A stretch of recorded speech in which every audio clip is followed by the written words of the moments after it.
Hello everyone, boys and girls and everyone out there. Welcome back to Read Aloud with me. Today is Thursday, April 9th. It is almost Friday. So all you 5th graders that are working hard out there, all you parents that are working so hard, thank you. The weekend is almost in your horizon. I'm so excited to get back to reading With the Might of Angels by Andrea Davis Pinkney, and I do have permission from Scholastic to read this with you. So this morning I'm trying something different.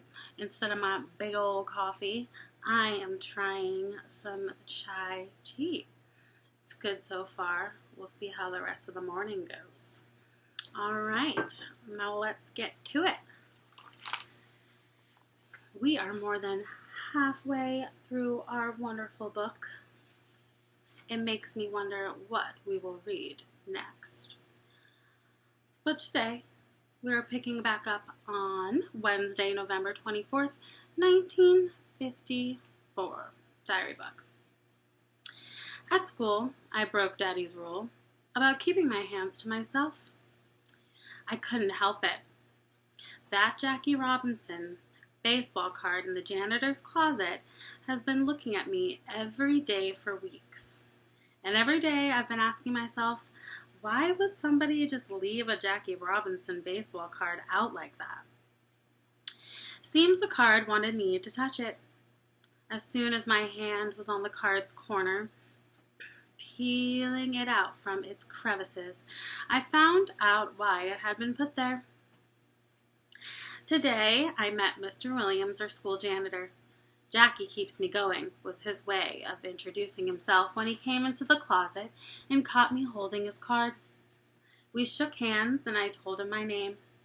Aside from the lunchroom ladies, Miss Cora, Miss Billy, Mr. Williams is the only other Negro I've seen at Prettyman. You make the 4th to ever set foot in this building, Mr. Williams said. And he told me something else too.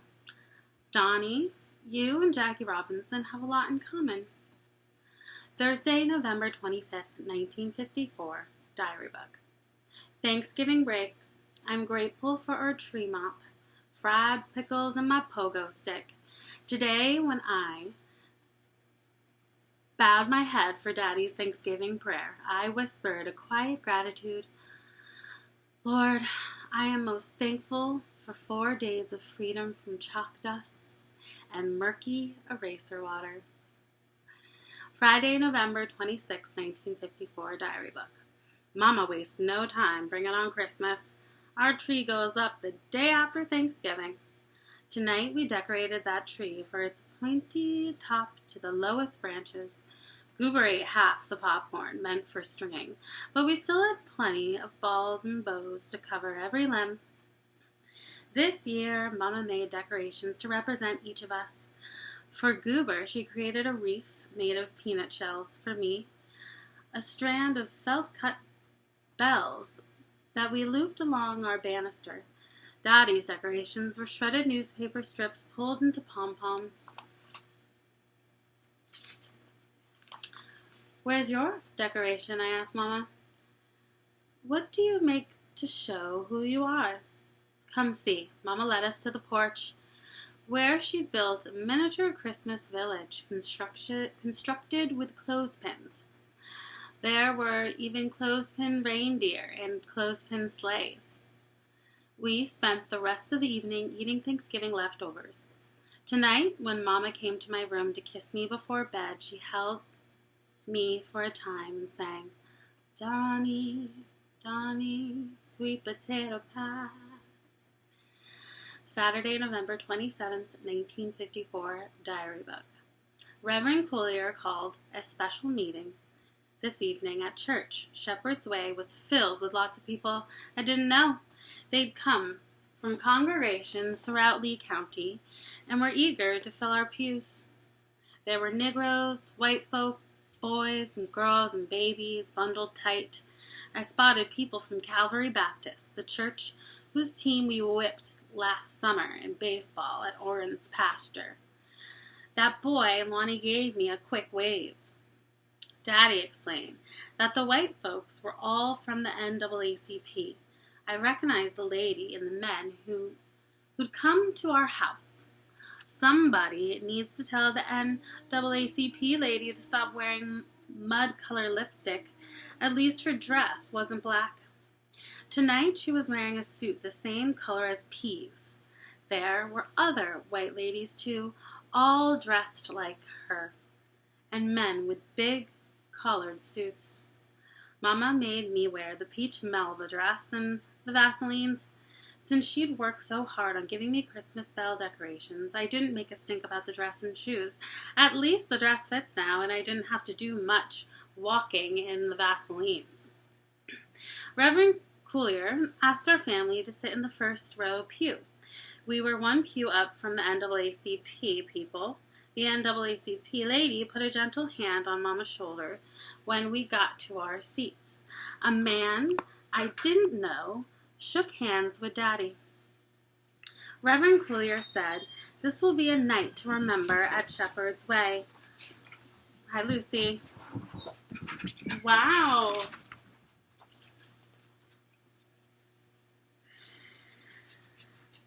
We have a very special guest here this evening. People clapped. The man who'd shaken Daddy's hand rose and made his way to the pulpit. We stood next to Reverend Coulier, who introduced him. I am very pleased to welcome a young preacher from the Dexter Avenue Baptist Church in Montgomery, Alabama. He has just been named the pastor at Dexter and has come to address us this evening. Please welcome young brother Martin Luther King Jr. And applause grew. I heard of Martin Luther King. He was just starting out as a preacher. Folks had been talking about him. He had a powerful way of speaking. Martin encouraged us to become active members of the NAACP and to vote in government elections. He spoke about the importance of peace and his belief in something he called nonviolence. There was brass and thunder in his delivery. I could not take my eyes off this man. His strong way of speaking scooped me up and held on. Praise be, somebody shouted. Another voice rang out, Amen, Brother Martin. But people also expressed doubts about Martin's ideas of nonviolence. Yolanda's father said, with all due respect, I'm not one for standing by and letting white people hurt us. Praise be to that, came a voice from the back of the church. It was Mr. Albert, who sells peanuts from his cart. Martin told us that love and unity will move Negro people forward, and that fighting for justice and equality can be done quietly without weapons or hatred. Tell it, young brother, someone called out. Tell it! Others protested loudly, and soon our church became a swarm of debate with people taking sides. Goober covered his ears from all the yelling. Martin raised a hand to quiet the noise. Reverend Coulier spoke next. That's when I saw why we were sitting in the first row. He pointed at Daddy. This is a man whose livelihood has been threatened because he has taken a stand against segregation by allowing his daughter to attend this town's white school. More applause rose up. Martin Luther King clapped too. Reverend Coulier said, Brothers and sisters, I turn to a question I asked in this church months ago. Who among us steps back in the face of a threat? The Reverend talked more about threats, and he spoke about Daddy and about me. Mr. Sutter, who owns Sutter's Dairy, is a man who has stepped back. His customers had threatened to boycott, to take their business elsewhere. Because Brother Curtis and his daughter Dawnie and the Johnson family have been brave enough to step forward towards progress. Applause louder this time. When Mr. Sutter let Curtis go, his white customers stayed loyal. But what Mr. Sutter must have forgotten is that Negroes buy as much butter as whites, and that a good chunk of his business comes from our side of Hadley and Negroes living in nearby towns and throughout Lee County. Reverend Coulier's delivery now came on as strong and as booming as a drum. He was truly sermonizing. We know what it means to boycott, too. We have what it takes to pull our businesses away from Sutter's, to step forward peacefully, but powerfully. Goober had not taken his hand away from his ears, and it was a good thing, too. There was all kinds of yelling going on. How's boycotting Sutter going to do anything? Miss Nora, Roger's ma, wanted to know. Why should I have to give up cream for my tea on account of that too good for the rest of us child sitting up at Pretty Men, not saying with her own for schooling? I'm good at lots of things, but I'm not at too good for the rest of us child. She started this mess, Miss Norma was pointing at me. Let her miss out on some milk. Somebody else shouted, we need to take a bold step. Boycotting butter ain't bold. With the help of Martin Luther King, Reverend Coolier quieted everyone. Our Reverend tried to reason with the doubters. Boycotting is nonviolence, but it'll hurt Sutter in a quiet way. We'll be putting a hard pinch on his wallet. After a while, he'll feel the pain. Some of the NAACP people and Reverend Coolier gave us very simple but perfectly direct instructions. Starting Monday, when the milkman comes, refuse to take his bottles. If he leaves them on your porch, don't use the milk. Let it spoil. People listened. Don't purchase any butter, cream, or cheese, the Reverend instructed. I was all for nonviolence and for helping Daddy, but no milk, butter, cream, or cheese. That sure was a pinch. Just thinking about it hurt as much as sleeping in curlers. Martin led us in prayer. Miss Eloise, our choir director, stood. She played on a tambourine and started to sing, I'm on my way. The congregation joined her. The song swelled, rising through the church with the tambourine's rattle. When I glanced at Daddy, he looked like he just won a prize at the fair. He was so pleased.